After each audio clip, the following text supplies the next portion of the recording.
What's up, everybody? I'm Nick Irwin, and this is Beyond the Ballot, the show where I spotlight people taking action, philosophy, real-world solutions, and anything else that can make a difference outside of the masturbatory action of participating in the political circus. Today's show, it's October, and not a lot of people know it's National Pitbull Awareness Month. I love pit bulls. I have 2 American Pit Bull Terriers, and so today I had Courtney Mixon on the show, who works in North Little Rock, Arkansas. I hope I remember that correctly from the show, to fight against breed-specific legislation, which is legislation that targets pit bull-type dogs and other breeds, bully breeds and whatnot, completely unfairly. It's a tool of the state. It doesn't make any sense, and it's something that you can equate to individual freedom, because these laws do not treat these dogs as individuals. And if you want to be consistent, you can treat these dogs as individuals. You can fight against the state telling you what dog you can and cannot have, and you can spread the knowledge that needs to be known about pit bulls, any other dogs that are misrepresented in the media so much. They're near and dear to my heart, so I decided to make episode 105 about pit bull awareness with a real great activists for the breed. I hope you enjoy the show. I had a great time. Courtney does great work. Let's jump in. Shout out to my Beyond the Ballot super supporters, Maxwell, Dave, and Dennis. I couldn't put the show on without you. Also, the show is produced by Dave and Dennis. You can be a producer, a super supporter, or any other tier of patron for Beyond the Ballot at patreon.com/beyondtheballot. There's tons of great membership levels with great rewards. Check it out. I appreciate the support. Beyond the Ballot is officially sponsored by Project Sparta.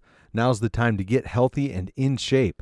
Greg Papanicholas is going to get you there with personalized meal plans, training, group support, and tons of amazing fitness and motivational resources and knowledge, including the Project Sparta Facebook group. You can go to projectspartacoaching.com and learn more about Greg's work and get started on your path to health. In this crazy world we're living in, our health is more important than ever. Get up, start learning, communicating, and training. One of the most important and often neglected things in life is your physical health. Get to projectspartacoaching.com now and get after it. Shout out to Voluntary Apothecary.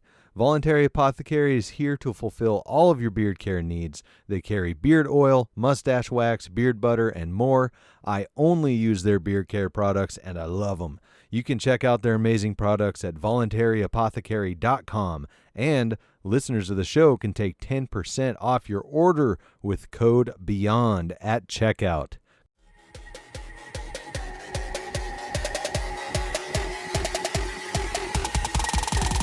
Professional anarchists.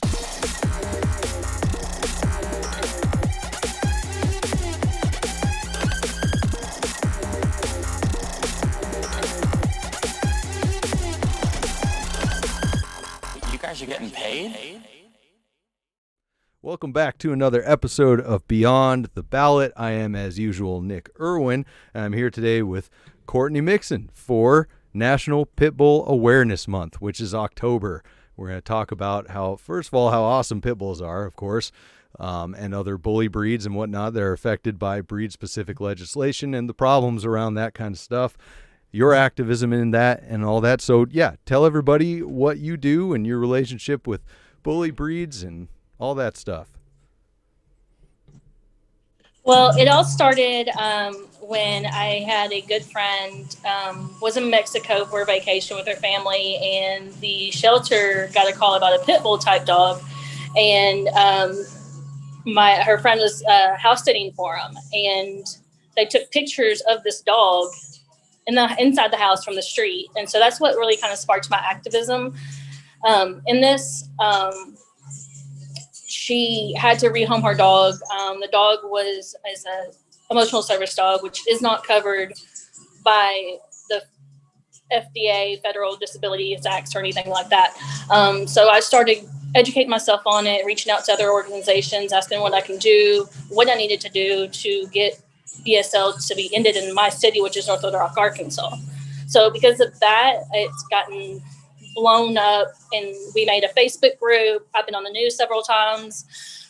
We've purchased books to give city council members and to show that BSL is wrong, and it targets the wrong people and the wrong demographic, and just everything. It's just everything's wrong about it. Yeah. It's fear-based. It's not making. So. Sure. Can you explain to everybody listening what exactly BSL is and what it affects? BSL is a breed-specific legislation, and it affects a lot of people. You could have like a boxer mix, which you don't know, and the shelter can come by and be like, "Hey, that's a pit bull type dog. You need to rehome your dog, or it's going to be euthanized within 5 days." It's not the shelter's fault that they're doing the city's job. I'm not blaming the shelter at all. It's the city that's screwing it up for everybody. And that's what comes where we come and we do our advocacy and tell people like, hey, BSL doesn't work. We need something else. In our sister city, Little Rock, they have a form of BSL, which is still unfair, but at least they get to keep their dogs. They have to have them mandatory spay and neuter. They have to have them up to date on shots. They have to register them with the city shelter over there, and that works for them. BSL doesn't help anyone in North Little Rock at all. It, like I said, it creates a false sense of safety for the community, and we're all about public safety. We don't want someone just to have a dog that's not trained, a nuisance to their community, not spayed or neutered, or up to date on shots, and that's what we advocate for. And BSL kills a lot of dogs in North Little Rock, unfortunately. Yeah. Because someone can say, hey, that's a dog. Sorry, you got to get rid of your dog. And people who, like me, don't have children consider my dog's family, as well as 90% of people. So we don't want these dogs chained up and used resident dogs and guard dogs. That's not what we want. And everybody's like, oh, well, you know, this pit bull came and took a baby out of the mother's arms. And that was said to our city council. And we're like, well, pit bull's already here in North Little Rock. Why not just amend it and be like Little Rock? Sure. City's ordinance. And I mean, there's thousands of pit bulls here in North Little Rock, hundreds probably. So what have you found to be the origins of breed-specific legislation? Like, why are people so against pit bulls? Well, I know in my city, there was people using them as guard dogs and not using them as family pets. So they would train them to bite people. And, you know, a little girl was mauled, and drug dealers would chain these dogs up to make them look all big and badass. And it's not the case anymore. Especially when the Lost Dogs, the Michael Vick's dogs, came around. And I think the 2000, I don't remember I think it was like maybe 2006 or something. And our breed ban was actually enacted in 2005. So, but if you go on and read about the Lost Dogs, which is I got right here, it shows you how these dogs went into this horrible situation, and they saved 51 of them, and 48 went on to be rehabilitated and everything.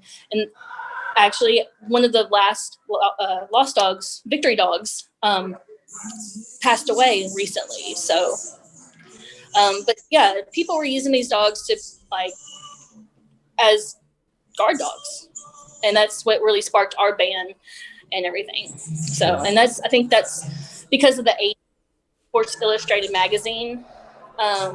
They had this dog that was like snarling, and that's when the photographer grabbed the camera, but it was really barking at a tennis ball.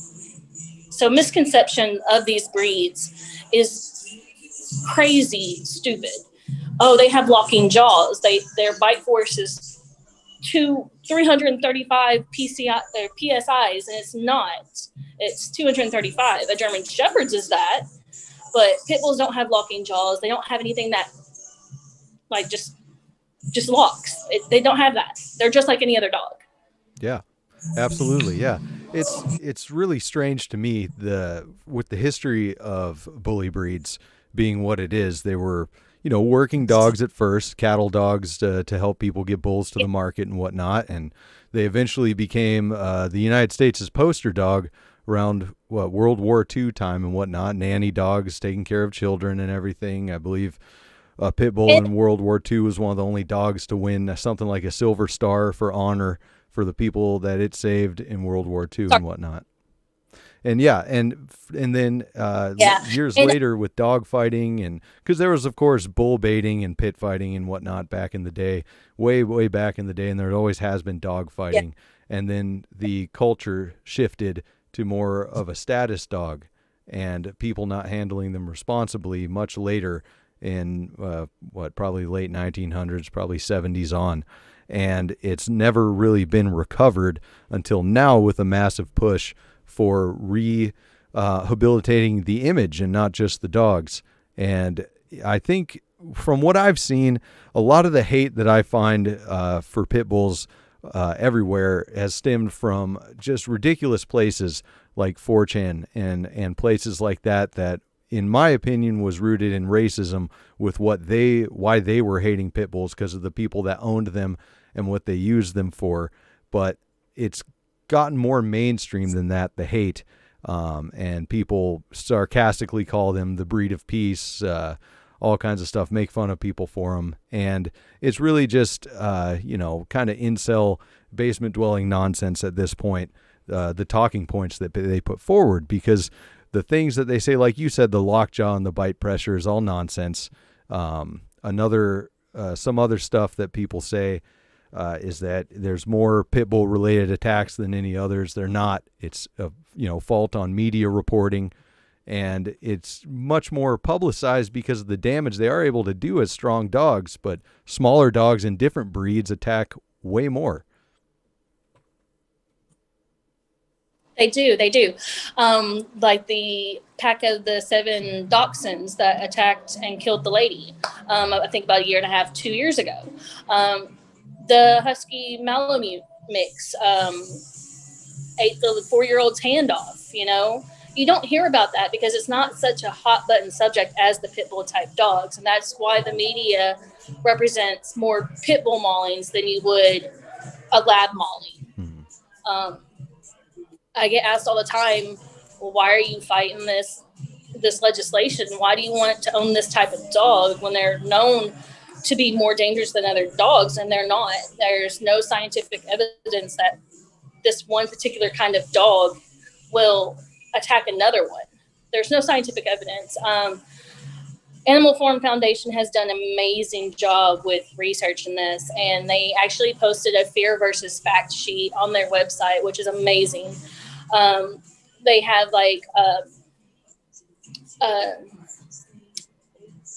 the nanny dog myth, where everybody's like, oh, they were called the nanny dogs. No, yeah, I mean, they were called the nanny dogs, but they weren't ever a nanny dog. No dog should be left alone with a child, period. Point blank, that's just common sense. You should always monitor your child and the dog. I mean, that's just stupid to leave a dog by himself with a child. Sure. You hear about the pit bull and the baby. The mom was getting groceries out of the car, and she left the baby in the bouncy seat, which probably is noisy, and the dog freaked out and was like, oh my God. I'm not faulting the child. I'm not faulting the mother, but actually the mother could have put the dog up and kenneled him while she was getting groceries out. I don't care how long you've had this dog. If there's a small child and a dog, you're not being supervised, dog goes in the kennel. Sure. Point blank, that's it. Sure. Yeah. I mean, having common sense on. Yeah, absolutely. Common sense. And people always say in defense of pit bull type dogs, bully breeds, it's the owner, not the dog. And it really is. And that's one more thing that people that want to hate bully breeds for some reason always latch on to and kind of make fun of. But it's true. It's the owner, not the dog. It's your responsibility with your pets and training and handling them in public and teaching them these skills. And it's just more myths, the pit bull can snap at any time is complete bullshit. Gosh, no isn't animal it? just snaps mentally for no reason. There's always something Yeah. there. Yeah, they're dang it. Oh They're yeah. always signaling. Yeah, absolutely. And that's, yeah, always signaling what they're doing. And that's a really important other feature of pit bulls and their relationship with humans is that they were bred and culled throughout their working history since the beginning of the breed to read humans and follow their instructions. And if they broke out of that, if they attacked a human during work, they were culled. It's not built in the breed, although I could see it maybe coming back for certain lines, certain dogs specifically, individuals, of course, with the way that some people use them. And I'm not opposed to working dogs. I have pets. I don't have working dogs, but in rural areas, I see working dogs as a necessity. I think dogs are one of the best home security systems, whether they're pets or not. It's just treating them correctly and training them correctly. Yes, I have a friend who actually has American Staffordshire Terriers and American Pit Bull Terriers, and she uses them as hog dogs. And that is the perfect example as a working dog. And they are amazing at what they do. All she has to do is go, and they go get it. I mean, she has them down to a T. Mm-hmm. And it's amazing how these dogs have been taken away from that as well. Their working dog status and everything. And I mean, all dogs need a job. I mean, you got pointers, you got retrievers. They're all Australian shepherds. I mean, they all have to have a job. So if you don't put time and energy and training into that, you're going to have a messed up dog because it doesn't know what to do. It's like, I have all this energy, I don't know what to do. So, yeah, I mean, you were totally correct about that working dog. If there's no specific task that you have the dog for, because like you said, there's all these different breeds meant for different things, and even outside of bully breeds and everything, if you don't have a specific task for them or get that energy out in exercise and intelligent play so they can use the intelligence that's been bred into them, fostered in that breed, they're going to be frustrated. They're going to be anxious. And it's dogs across the board. That needs to happen. They need exercise. They're a living creature. And especially think of if you have pit bulls or if you've seen pit bulls, everyone listening and or watching, how absolutely incredibly muscular some of these dogs are, how athletic they are. And think, why would they be happy sitting inside all day and just being a couch potato? It's natural. My black and white pit is just hulked out, and he's tons of energy. And he takes a lot of play, and he has a little puzzle bowl and all kinds of stuff. He's got to work it out. Whereas my red nose is more of a couch potato, and he likes it. But it's different from dog to dog, and that's something that people need to be aware of. It is. Another thing we advocate for is dog safety, and we actually got this through Justice for Bullies, and it's a coloring book. It's a dog safety coloring book. So, and it's really cool because you can color it. It also has playing with your dogs can be lots of fun. All dogs love to exercise, walk, and run. When a dog is playing with a toy or chewing a bone, it's best to give them the space and leave them alone. So we do advocate for dog safety as well. So we've tried to cross all of our T's and dot all of our I's with this because we do want the public to know that we are 100% community safety. We give these out for free at our events that we have. We actually had a peaceful protest last October, right in front of City Hall, which is actually right there behind me. Nice. And we raised over about $100 for the North Little Rock Animal Shelter. Excellent. So we're also trying to be productive and let the public know, like, hey, we're here. You know, we just want to be able to own whatever type of dog we want without the government telling us no. Exactly. And that brings So it me does to affect people foster.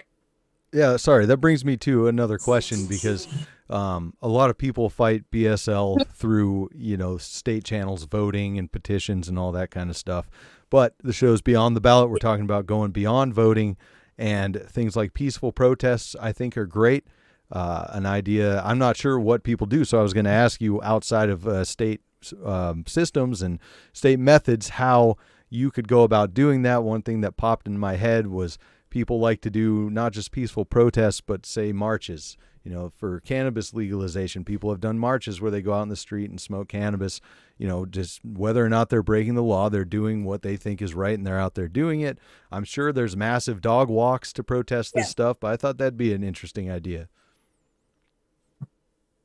We actually, so we had another member of our group. She does Puppy Up, which helps research dog cancer, and also does, I believe, human cancer research as well, and try and find stuff like that. So she actually has a Puppy Up event in Little Rock, which you can bring your pitties to. And we couldn't have it today or this month because of COVID, of course. We all want to be safe about that too. So we're doing it virtually online.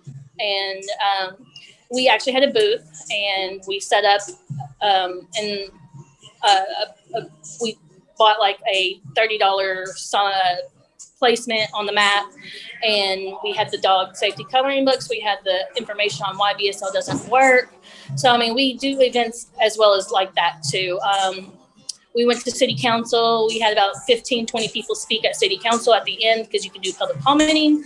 We've had people email the city council members, and it's a very, very hot button subject. So you can go and you can speak to city council. You can have peaceful protests. You can go to events with dogs, dog events, or I had another person who wanted to do just a little booth because of at their shop and their lineup on their thing, and they were like, "Hey, y'all want to come out and do this?" And we're like, "No, let's hold on that because all of our family members are."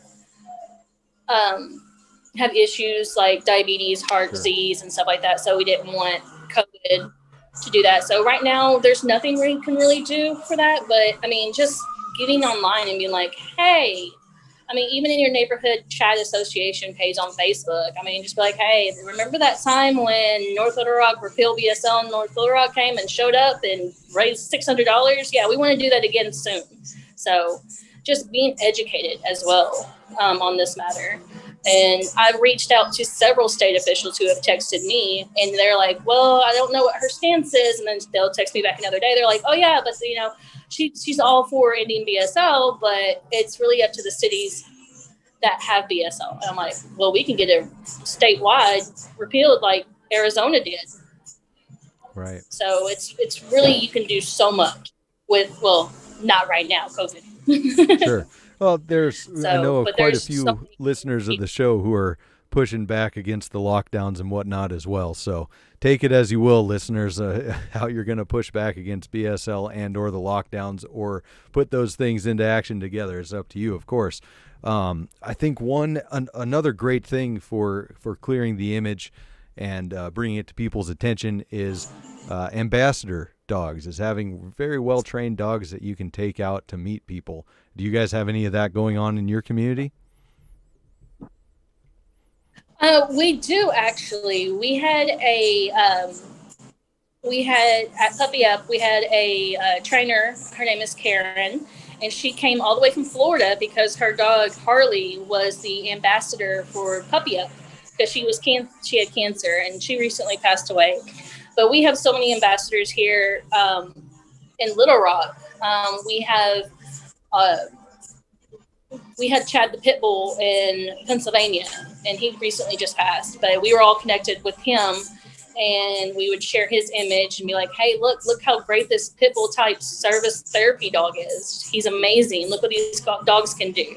And of course, we always bring up the victory dogs and how they accomplished so much, that some of them went on to be certified therapy dogs. Some of them went on to be Frisbee champions.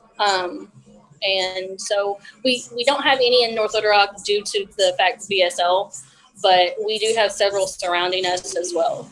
Awesome. So it doesn't matter if it's the city next to us or if it's someone that's in Pennsylvania and we're like, hey, look what this dog is. This dog is amazing. So yeah, absolutely. Super important. Do you do any work outside of the local area? Are there any national efforts that you network in that people could find if they are having trouble in their areas? Yeah, Best Friends Animal Society is amazing. They've actually put us on the Help Us in BSL in North Little Rock, Arkansas 2 years ago. Animal Farm Foundation, you can reach out to them. They give amazing information, very educational. I have some stuff here too, which they sent me. And it's an I am an individual program that they do. And also the Humane Society of the United States actually sent a letter on our behalf to the city council members when we first started fighting this. A personal letter to the city council members and to our city mayor. So they were really, really helpful on that. So I would definitely get with Animal Farm Foundation, Best Friends Animal Society, the Humane Society of United States. I mean, they send out really cool things like little pity trading cards. They also give you bumper stickers that says all dogs are individuals.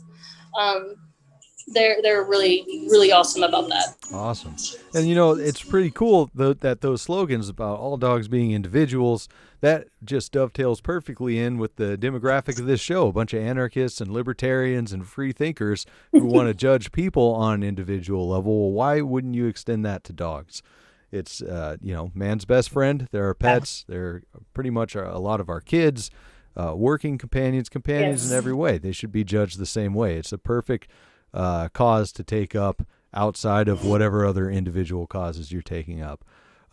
So if someone is having trouble, I'm thinking back to when I moved from Arizona to Washington. It was just a short period where we drove through an area that had BSL to the point where if you were seen with a bully breed, they would take it and destroy it. So I know people in those areas still have those dogs, and we, kept them under a blanket in the truck, back seat of the truck where they were the whole time, but we covered them up till we got through there. But I'm sure there's people out there who have their bully breeds that they love, or any breed affected by BSL in these areas that's very dangerous for them and don't have an option to get them out of there. And maybe can't go to any part of the state or anything. Do you have any advice for people who are facing something that horrible, what they can do to keep their dog safe?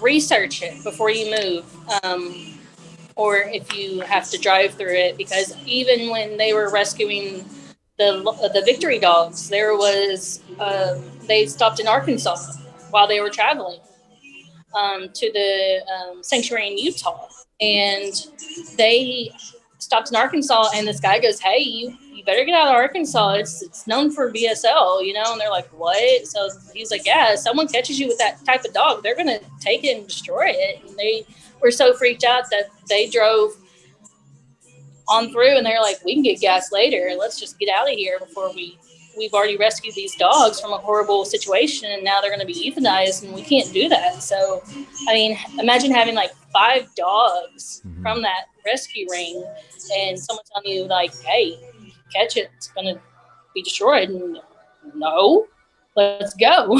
I mean, I don't really have any advice because I don't condone I don't like the fact that people are still trying to have pit bulls in North Little Rock, because we've been fighting this for 6 years. It's hard. I understand. I get it. But don't go out knowingly get a dog. But if you move to a place, research it. There's BSL maps all the time. And I know Animal Farm Foundation has one that says who has BSL and who doesn't. A lady reached out to me a year ago, and she was like, "I'm coming. I found this perfect house in North Little Rock. My son has a pit bull type dog. I mean, what do I do?" I said, "Don't come to North Little Rock. Do not move here. I'm so sorry you found your perfect house in North Little Rock, but do not move here. That dog will be confiscated. You'll have to rehome it." And she found the house in Little Rock, and she's like, "I'm so happy we got connected." I was like, "Me too." I get someone that their dog got out and the shelter picked it up, and guess what? It's not fixed. It's not up to their shots, and it's a pit bull type dog. Can you help me get my dog out of doggy jail? And I'm like, we can try. I mean, but you might have to rehome it. It's going to get tattooed, BBV, banned breed violator, and have a number on it. And if that dog gets caught in the city again, here's the repercussions. They're going to euthanize it. Sure. And so, I mean, I try and tell people, do not bring your dog in the city limits. If you have, I mean, you can if you have a vet appointment, but you have to get it out right then and there. Right. After the vet appointment. So that is a touchy subject with us. And I just hope no one would put their pets in danger like that. Sure. And I'm sure, yeah, that it'd be a really dumb thing to do, to knowingly go into that or ignorantly go into that if you haven't researched it. It's something you have to do as a responsible, bully breed owner. And that term, pit bull. Sorry, go ahead. I was saying nobody knows that North Little Rock had a pit bull ban, and they're like, "Oh crap, I didn't know," and I just moved here. I can't afford to get up and move again. So that's why I say research before you do anything, before you move anywhere. If you have a pit bull. Yeah, absolutely, yeah. And my wife and I, we did that. We mapped our whole route for a whole bunch of different things, and one of the things we included was which places had BSL, and there was only that one spot that we could not avoid going through, but that was stressful enough as it was. And I know I'm not going down without a fight if someone takes my dogs, but not everybody has the ability to fight in different ways. But yeah, so I wanted to ask about the pit bull type dog. That phrase, pit bull type dog, do you recognize that as a valid phrase? Because I see that as a buzzword that a lot of media outlets and other places use to really mischaracterize a lot of different dogs. I do. I say pit bull type dog a lot because there's only one true deal American Pit Bull Terrier, and that is that. So anything with a blockhead, almond-shaped eyes, muscular-shaped body is a pit bull type dog, because you can't classify a pit bull. There's no such thing as a breed of pit bull except for the American Pit Bull Terrier. So that's why I use it, because when talking about these dogs, you could take a dog that looks like a boxer and someone, that's a pit bull. That's a pit bull. No, it's a boxer. Very similar shapes, very muscular bodies, but it's a boxer. So that's why I say pit bull type dog in my arguments and trying to talk to people. Sure, yeah, and I guess that connects things more so than bully breed, because I know a lot of people don't recognize what that means when I say bully breed a lot, but I just personally try to avoid the, pit bull type dog, because that's how they report it. A pit bull type dog, did this horrible thing, and you look and it's a video of a slightly muscular golden retriever or something, but right.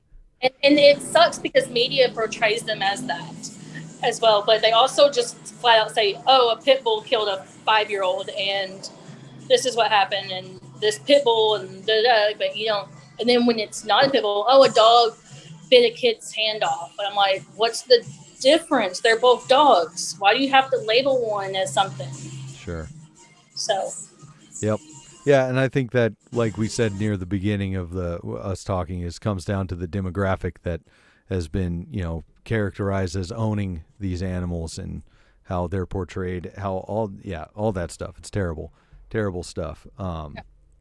Yeah, it's a very deep and really stressful subject, especially if you love your pit bull type dog, your bully breed, whatever you have, and you want to keep them safe. But as we mentioned kind of closer to the beginning of the show, a lot of small breed dogs are extremely aggressive and don't get the coverage because they don't hurt as much. They often hurt little kids and cause some major damage.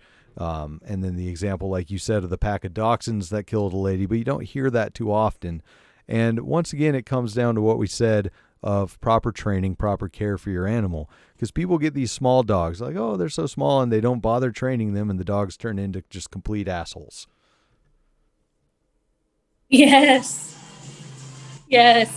My mom has a schnauzer that is deaf and blind, and because he has such bad cataracts.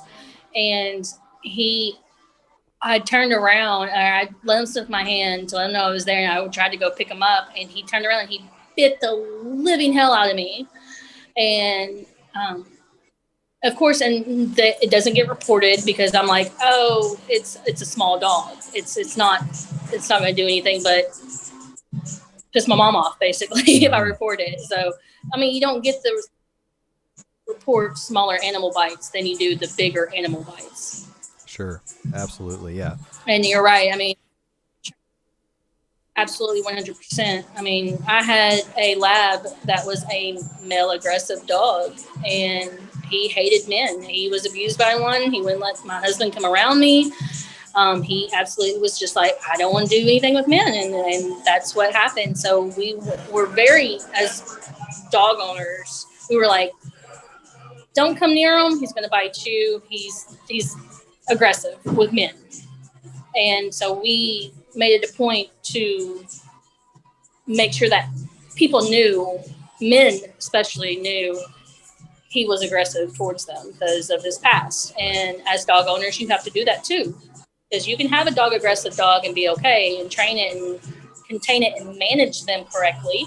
And you can have a human aggressive dog like my Muggsy was, and we managed him correctly. So it's not how they're raised is what we say. It's how they're managed in my eyes. So, but yes, train is 100% there. And there's low cost spay and neuters. There's low cost shop clinics. There's low cost dog training. I mean, there's books on it, but I mean, go to a professional if you want to train for sure.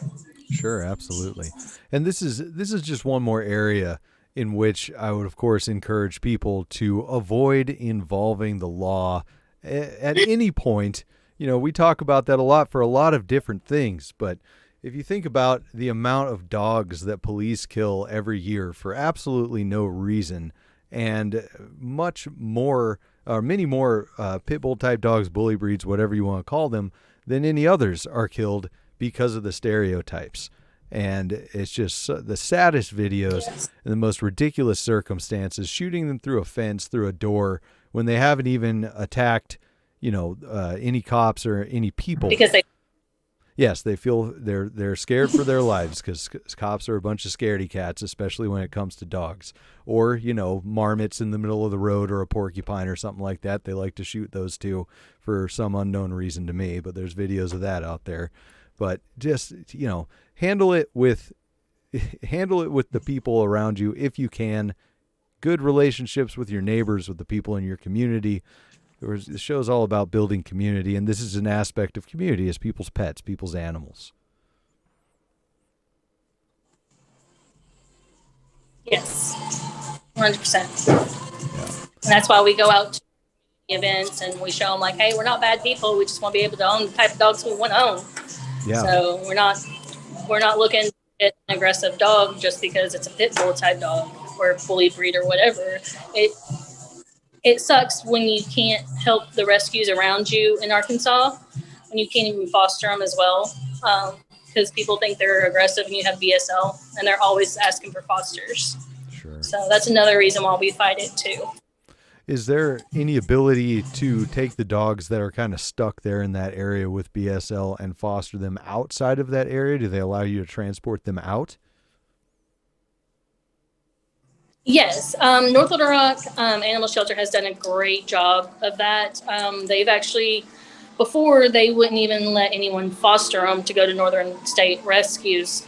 But recently, since the new director has been there, he's had some people pull pitties and got them to foster them outside of North Little Rock, like in Little Rock or Benton or Bryant, where it's not an issue for BSL.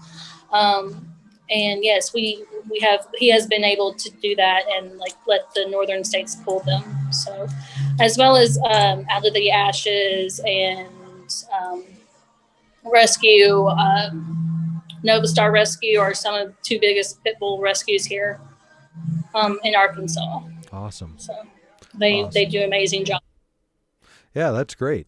And I'll, of course, try to follow up after we're done with the episode and get all the links for all the places that you've mentioned and put those in the description so anybody can find out if they're not around your area, if they're somewhere else and they need help doing this or want to organize some sort of anti-BSL movement group. events, all that stuff. So how did you? I know you said you got started from that specific story, but as far as networking and setting all this stuff up, was it easy? Was it hard? What did you have to do that? It was really hard at the get-go, because I would be on the Pitbull story and a troll would come along and I'm like, are you kidding me right now? And I was pig wrestling. Like I was arguing with trolls, ones that get a rise out of you. And so finally someone was just like, hey, let's take her under our wing and let's help her get the right stuff for it, because she's just pig wrestling. She's just going back and forth with these stupid people who are trolls who hate pit bull type dogs or bully breeds. And so they've actually helped me. And then I reached out and started researching, started buying books, started reading the books. I reached out to, like I said, Animal Farm Foundation. They sent me this huge box of just information out the wazoo. So it was really it was time consuming, especially working a full-time job as well. Mm-hmm. And recently I saw a status I made on Facebook a few years ago. Like, God, I feel like I'm in high school again, writing papers and researching and trying to do the right thing. And by being a pit bull type advocate, I feel like I'm just back in school again. And I've been out of school for like 12 plus years. And it's crazy how much information you have to know and on hand, and setting up these connections. It was like, hey, I heard that you're fighting BSL. Well, this is my story. Hey, this rescue is doing this or this. And you can tell I'm a hardcore BSL advocate when I have it tattooed on me. I've become known at city council as the Pitbull girl. Nice. So I'm like, I'll take it. So now with all the connections, I'm so glad that I reached out to people I did. I'm glad I reached out to the rescues and the animal farm and all of them. Everybody's just been so awesome at this. Starting getting our feet wet. I'm so glad that I have a loving husband that pushed me to do what I did. He's the one who's like, hey, if you want to go to city council, I'll help you write speeches and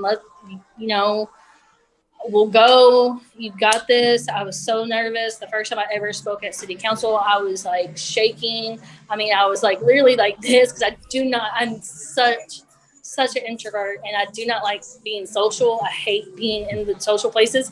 And that has actually brought me out of my shell, and because he pushed me to do it. And I'm so glad he did, because it's just been like 99 miles per hour now. It's like, let's go, let's do this. We got this.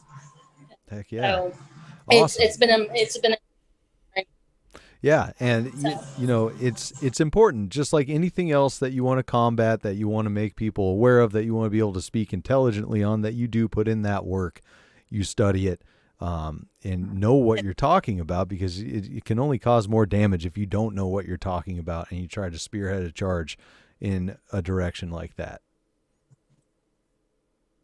Yes. And being a pit bull advocate, you have to know the good, the bad, the ugly. And that's what I tell people. I was like, if you want to do this, you got to get in there. You can't just be like, oh, here's the good side of it. No, here's the bad side of it too. Because you got to learn about genetics. You got to learn about dog fighting. You got to know what the heck happens when that happens. And, you got to know the history of it too. Like you said, earlier about the dog fighting in the 1900s or the 1800s or whatnot. And it wasn't, it was, it gets pretty gory. Yeah. When, you talk about it, people, oh my God, I can't believe you read about that. I can't believe. I'm like, you have to. Mm-hmm. You gotta know everything. You can't just half-ass it. Yeah. And the violence that these dogs, the breed, was subjected to back that far since their beginning, is a part of them. It's something that's passed down. It's part of their working, their whole working self. The mind and body of the dog. And like you said, it is gruesome. But I wanted to know, because I've always loved American Pit Bull Terriers specifically, because they just seem like such a dog's dog to me. They look like a classic dog. They're so nice. I can wrestle around, have a good time with the dog, but you got to be careful because of that strength that they're capable of. And I bought books and I read them. My wife and I both did before we even thought about getting one. And that's a step that a lot of people skip. And like you said, the good, the bad, and the ugly is in there. But if you take that in and you understand it and you apply that to what you see in your dog, the way their attitude, the way they move, the way they show you how they're feeling, it makes for a much better, safer connection for you, for the dog, for everybody around you. It's so important. It's very, very important to be knowledgeable in what you're advocating. So, and that's what I tend to tell people is like, my husband and I, John and I bought books. We bought Pitbull, Battle of American Icon by Burrow and Dickey. We also bought the Pitbull Placebo by Karen DeLeese. So people know what type of dogs these are, and we bought them for our group. We purchased probably about 10 each. So we're like kind of like a lending library. Like, hey, you want to be a better advocate? Read this book. Hey, you want to be a better advocate? Read this book. So we're not only educating the public, we're also educating our members as well in the group. So we're very, very vocal about researching and reading and to become a better advocate as well. Awesome. Yeah. Yeah. I think the book that had the most impact, because it's kind of a crash course and it's kind of funny because of the name. It's part of the For Dummies series, but Pitbulls for Dummies was really well done. It covered everything. And then you can go from there and look deeper into the stuff where they just kind of get right under the surface. But there's a ton of information out there. But I think that's a good place to start and then move on to books like you said. Great stuff out there. There's no excuse not to know this stuff. Exactly. There's no excuse. Heck yeah. Awesome. Well, we're coming up to my recording time. Do you have anything that you want to plug, any groups, or mention again any of the groups that can help people, anything like that, or how anybody can help you where you're at? If you guys need donations or anything like that, maybe we can help you get those going. That would be awesome. So we have several groups. We have a Repeal BSL and NLR, which is our own city Facebook group. We also have, like I said, the groups or the websites that I mentioned, Animal Farm Foundation, Best Friends Animal Society. You can go to North Little Rock Friends of Animals, which is their donation group for the North Little Rock Animal Shelter. Nova Star Animal Rescue and Out of the Ashes Pitbull Rescue are some of the ones that we help out as well. So we are always looking for donations for all three of those groups. Wonderful. All right. I'll see if I can set up something to get that going. I had some t-shirt ideas I've always wanted to do. Maybe I can get the profits donated to that. That'd be great. Awesome. Courtney, thank you for coming on. This is stuff that everybody who loves dogs needs to know, especially the bully breeds, pit bulls, Staffordshires, whatever you got. If you're interested in this, or if you had some misconceptions about these dogs, it's really important. So happy National Pit Bull Awareness Month, everybody. Glad to have you listen to this, get this subject out there. And remember, at Beyond Ballot Pod on all the social media. I'm at Non-Voting Nick on all the social media. Patreon.com/Beyond the Ballot. I appreciate all your support, and we'll see you next time. Beyond the Ballot is sponsored by Project Sparta. Go to projectspartacoaching.com now to learn more and get on your path to health.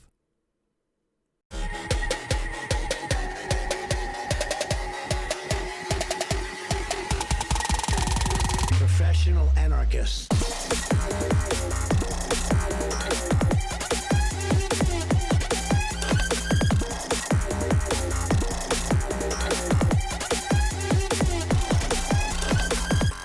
You guys are getting paid?